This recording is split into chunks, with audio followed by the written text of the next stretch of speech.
Let's start by talking about this data. So how can Maisie compare the two sets of data? So can I have, let's see, any ideas? Anyone have any plans at all to compare the two sets of data?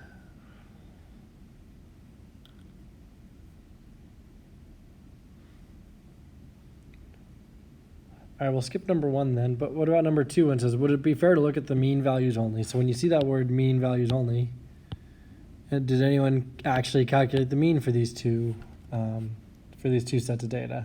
Because that's what I would do if I'm like, I don't know where to go from this. Let's look at problem number two. Oh, it says the mean values. So did you calculate the means? That's what I would do next. What did you say? It's 24.85 for the first one. Okay. And then 27.55 for the second one. Okay, so the right side was 24.85 and the left side was, say that again? 0.55. 27.55. Okay. So it says, would it be fair to look at the means only? What do you guys think? Do you think, and then maybe you don't know what that means. So should the spread of the data be taken into consideration? So think about the spread. Do you think we should count the spread as well?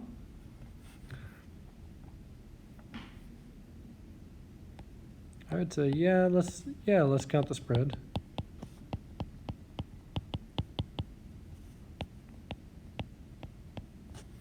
Okay. Okay, so I mean, how can she compare the two sets of data? Like, well, we end up finding the mean, okay.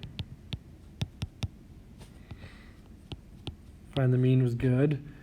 And then maybe the median and the mode.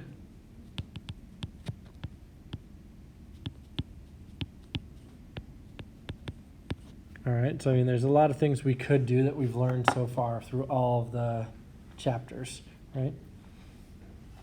And then the last, most important question, it says, do you think the two data sets need to be the same size to be compared? All right. And the best answer I can give you there is no. No, absolutely not. You could have completely different data sets. Maybe you have 12 tulips that are growing in the shade on the right side of the lawn, and you have 20 tulips that are growing in the sun. All right, so you might have different sample sizes, right? Think about like today, for example, is the election, right? There have been a ton of polls throughout the whole election cycle, and some polls are we're going to interview like 1,000 people. Some polls are we're going to interview 500 people. So there's always different sample sizes, but then you're comparing those two polls, the 1,000-person poll versus the 500-person poll. So that happens all the time with data sets. So the data sets do not need to be the same to be compared. All right?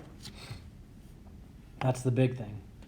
Would this work if I were doing a chi-squared on data sets that were different sizes?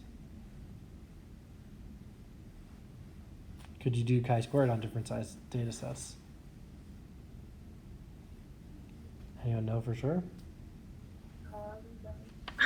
Yeah, so that's the big thing though, is like,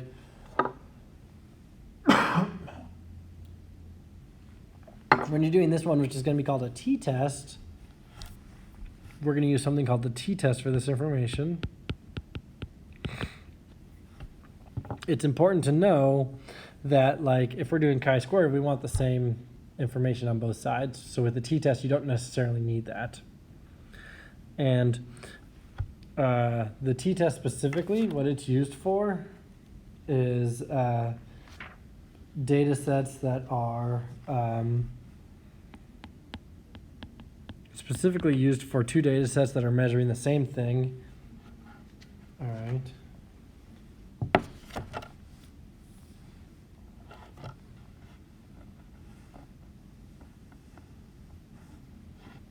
Okay. Is used for two data sets that are measuring the same thing and only applies to normal distribution.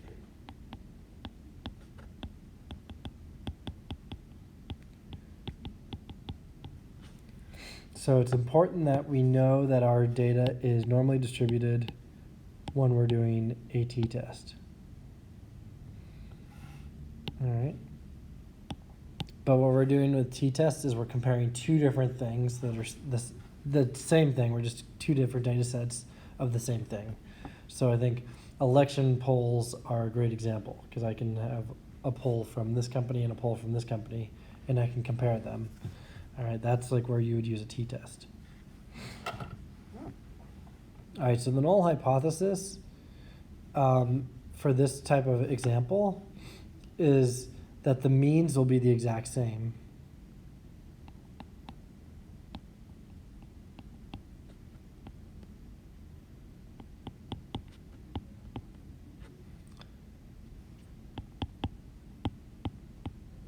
For both sets of tulips.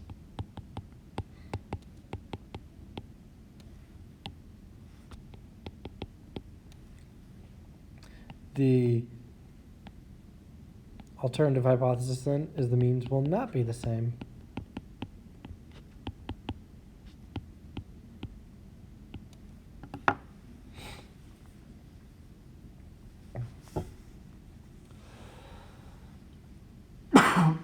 Okay. If we were putting this into notation, what we would say is the mean of the first set of the data is equal to the mean of the second set of the data.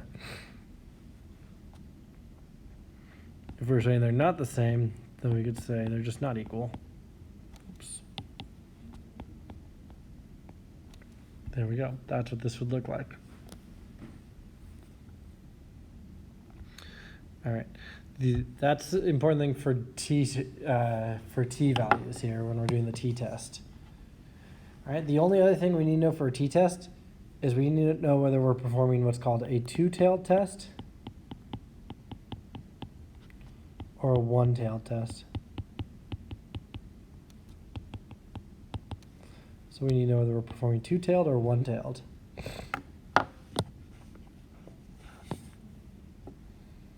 And the way you can tell from the data is you have to think about it in a real-world setting, real-world context. So for a two-tailed test, we want to prove that for a failed two-tailed test, we're going to say that the null hypotheses are not equal. Then the null hypothesis has been rejected. For a one-tailed test, you could either have x1 is greater than x2 or x1 is less than x2. So the mean of one data set is greater than the mean of the other, or the mean is less than the mean of the other. All right? So to put this in perspective, two-tailed test versus a one-tailed test, we have to look at a real-world situation. So for problem number 1, it says Maisie is trying to determine if the sun shines more on one side of her garden, or knows that the sun shines more on one side of her garden. She wants to determine whether this has an effect on the height of her tulips on either side of the garden. Okay? That is an example of a two-tailed test. All right? She just wants to know is one side better than the other. If she said specifically, she wants to know if they're longer on the sunny side of the garden, if the tulips are growing longer, then that would be a one-tailed test because she's specifically saying, are they bigger on this side? Okay, that's the difference between a two-tailed and a one-tailed. So two-tailed just asks, are they different? A one-tailed asks specifically, is one side bigger than the other? That's the big difference between a two-tailed test and a one-tailed test. So you really have to look at the real-world context of the problem to determine. The one-tailed is like more specific. So the first or the two-tailed is like you said, are they different? And then the second one is like, which one's bigger? Exactly. The two-tailed is more specifically, are they different? The one-tailed is, hey, is one of them bigger than the other, or is one of them smaller than the other? It specifically asks, is one of these data sets bigger than the other, or is one smaller than the other, versus are they just different? Okay? So let's take a look at the t-test is mainly conducted at the 5% significance level, so it's going to be the same as a chi-squared test. Okay? but it can also be conducted at the 1% or the 10% significance levels, which is the same as anything else. If it's not specified, we assume it's a 5% significance level. Usually it's always specified though. All right, let's look at our first example today. We only have 2 examples. We'll go through them pretty quick, I think. First one says, Mr. Arthur gives his chemistry groups the same test. He wants to find out whether there's any difference between the achievement levels of the 2 groups. So first, let's write down our null hypothesis and our alternative hypothesis. Null hypothesis, we're going to say that the means are the same. So there is no difference in the grades.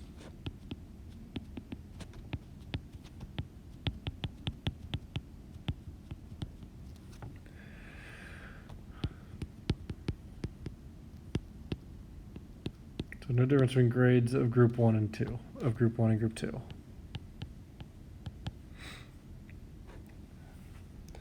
Now, what's the alternative hypothesis going to be?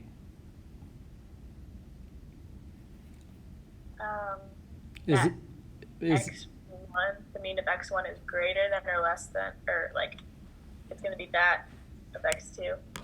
Right. So what we want to do before we identify our alternative hypothesis, we have to ask ourselves, does this look like a two-tailed? Is he asking, are they just different? Or is he asking, is one class greater than the other? Is one class doing better than the other? What's he asking? It's two-tailed because it's less specific. Exactly. It says he's looking for any difference. He's not looking for if one class is better than the other. So if it's two-tailed, the alternative hypothesis is just that these are not equal. The means are not equal. Okay? And then we can say there is a difference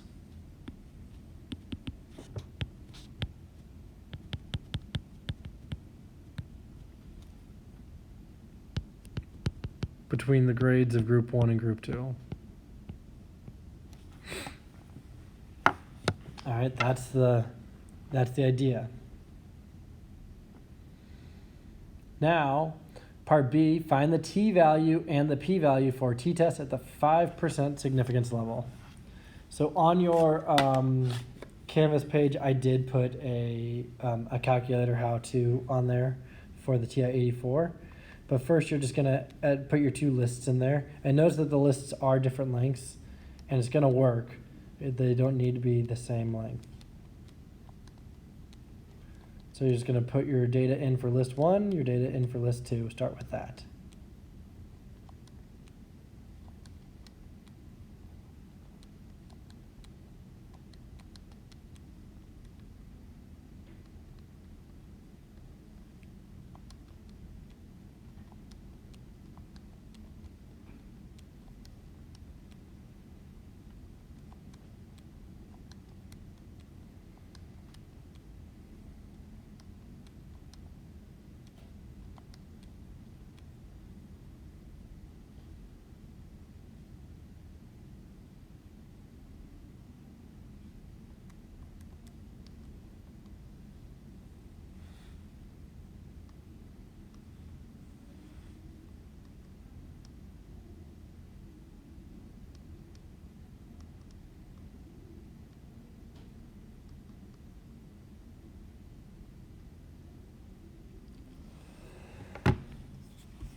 Wait, so is this like one of the matrix one?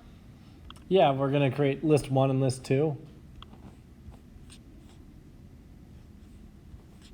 So how many things wide is it? Oh, no, we don't need, I'm sorry, we don't need the matrix 1, sorry. I think we just do our list 1 and list 2. Maybe we do a matrix 1. I can't. No, it's just list 1 and list 2. So is it like, can you do the test with if it's just in like your stat button?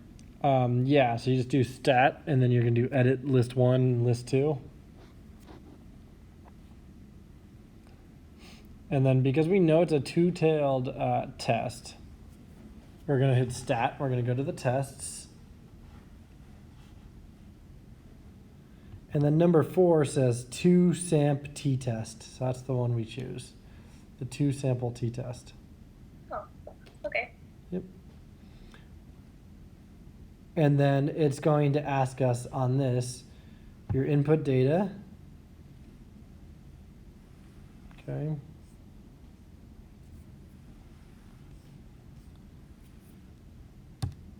So your input data is list 1, list 2. We're good. The frequency for each of these is just 1, right? There's only 1 score per student. And then it asks you mu1 and then colon. So like mine says mu1 and then colon. And because it's two-tailed, I'm just going to say is not equal to mu2. That's why we need to know what the alternative hypothesis is, whether it's 2 or not.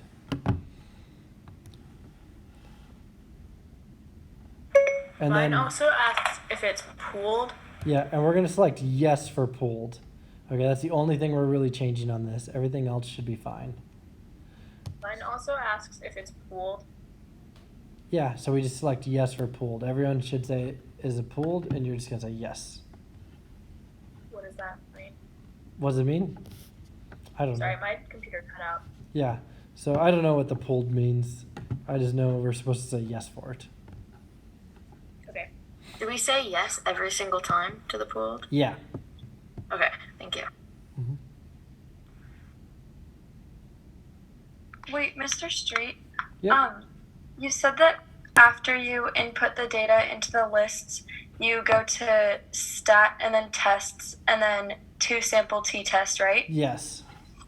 And then that's for a 2-tail test. That's going to be for both. So once you're in the 2 sample test, you'll see the first part is your input, and you say data, and then you're going to have list 1, list 2, and then you're going to have frequency 1, frequency 2, and then below that it says mu1, which is the mean of the first one, and you're going to say is not equal. If you say it's not equal to mu2, that's a 2-tail test.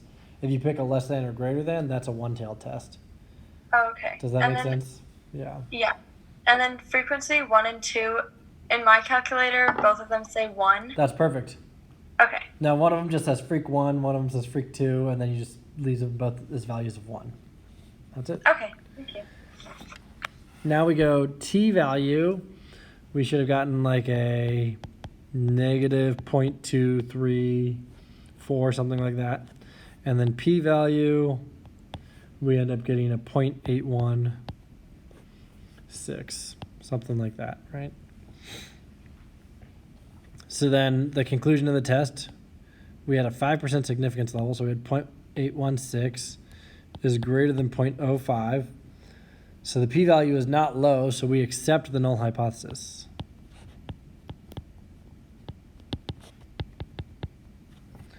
All right, there is no significant difference between the groups.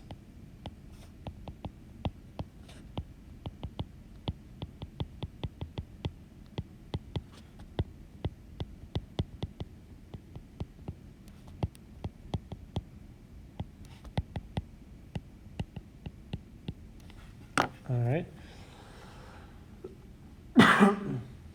So for this problem, he's saying there's definitely no significant difference for the groups.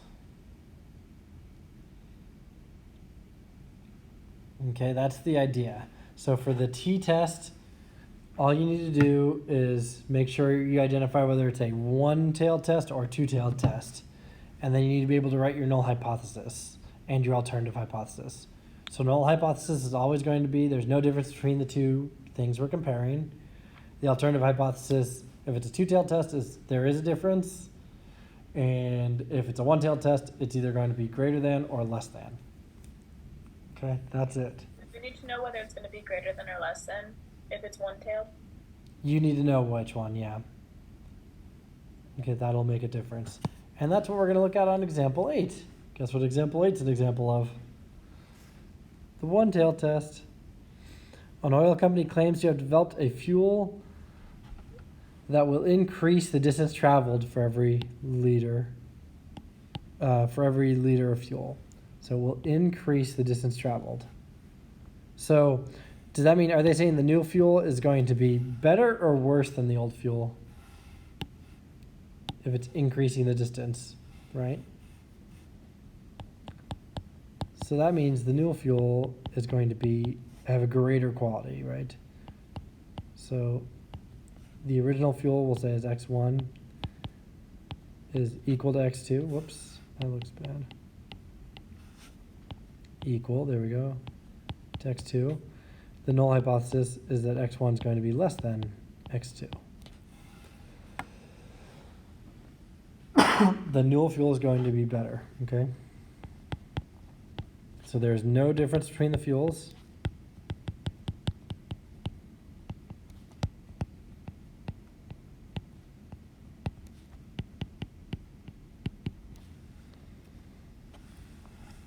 All right, that'd be the first one. Between the original distance and then with the original new fuels.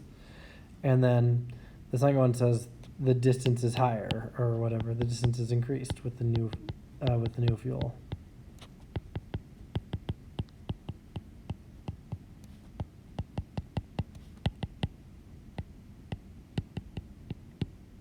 So we have to be able to look at the real world context of the problem for these t-tests. Which one is happening? Okay, is it increasing or is it decreasing for that one tail test? And now you should be able to put your information into your calculator, step one, your list 1, your list 2, and then you're going to do a one tail test this time. X1 is less than X2, right? The original is less than the new fuel. Okay.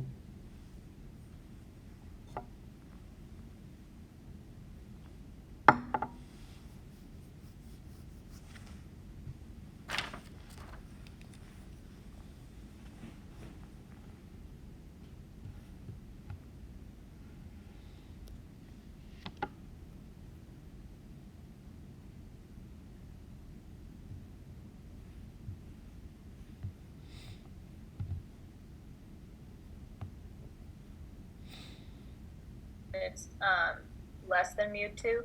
Yeah. Exactly. That's the only thing you're changing on your t-test values. And why don't you guys go ahead and get that in your calculator? I'm going to write down the values so you can double check when you're done. To make sure you did it correctly. Come on.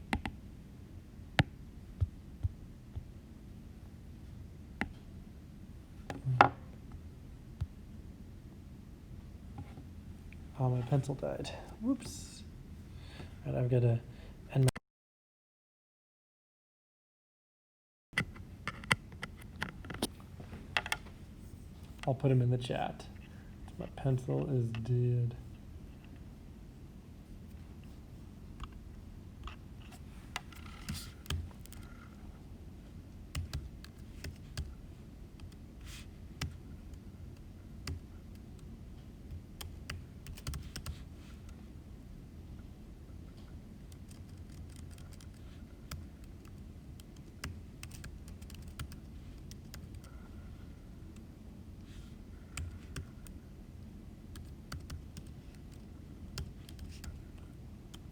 All right, so I put the t value and the p value in the chat because my pencil died on my iPad. My Apple Pencil died. So I gotta charge it, and in order to charge it, I have to unplug so you guys can't see my screen.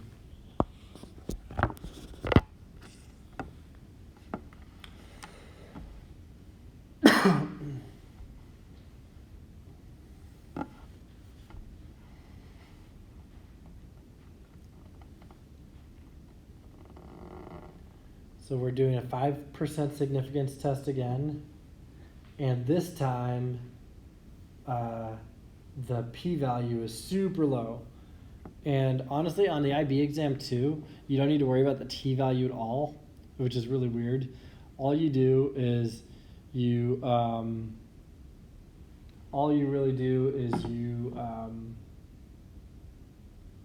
you find the t-value, and then you're using the p-value to assess the significance level. That's all you need to do for these tests. So for the p-value, we would just say we do not accept the null hypothesis. The p-value is way too low, so we're rejecting the hoe. And then we can say the company's claim is correct that the new fuel will allow us to go more distance. All right? Something along those lines.